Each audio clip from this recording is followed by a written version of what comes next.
इसमें बोला जा रहा है एक ट्राइंगल है आपके पास ABC, ओके। इस ट्राइंगल में आपको गिवन क्या है, BD CE के इक्वल है। BD किसके इक्वल है, CE के, बस इतना गिवन है। और सुनिए आगे,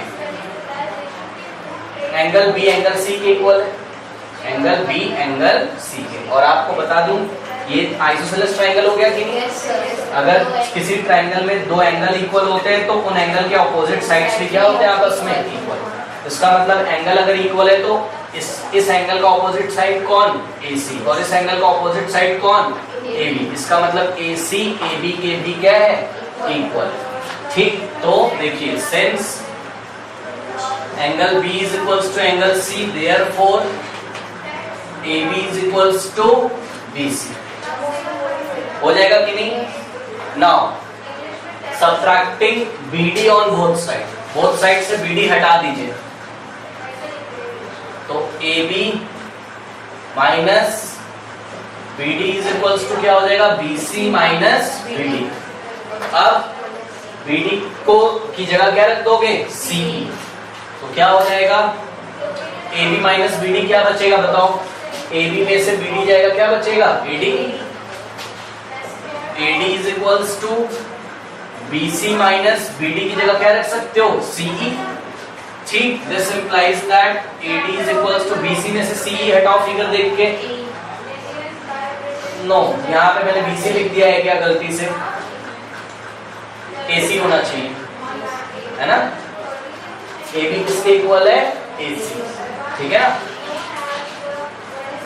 AC में से BD की जगह C लिखो, AC में से C हटाओ फिगर देख के।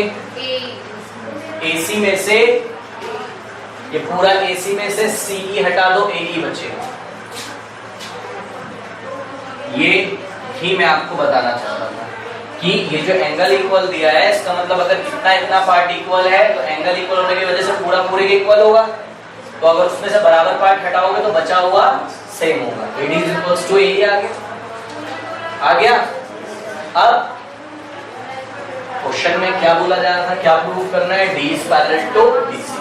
अगर D is parallel to BC करना है इसका मतलब AD upon DB is equals to कितना आना चाहिए, AE अपॉन BC। आ तो गया, क्यों भाई, कैसे आ गया, क्योंकि AD किसके इक्वल है, AE के, और DB किसके इक्वल है, BC के। तो अज्यूम कर लीजिए कि लेट अस से कि AD कितना है, x यूनिट, तो AE भी कितना होगा, x यूनिट, और BD कितना है, y यूनिट, तो EC भी कितना होगा, y यूनिट। मतलब उसका वैल्यू अपने को नहीं पता है बट इक्वल है इसलिए x y फाइंड कर लिया।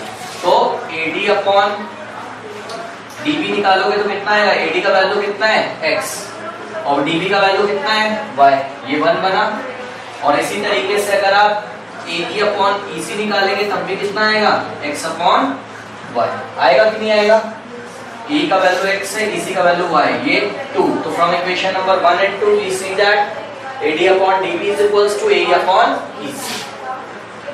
तो from 1 and 2 AD upon DB is equals to AE upon EC.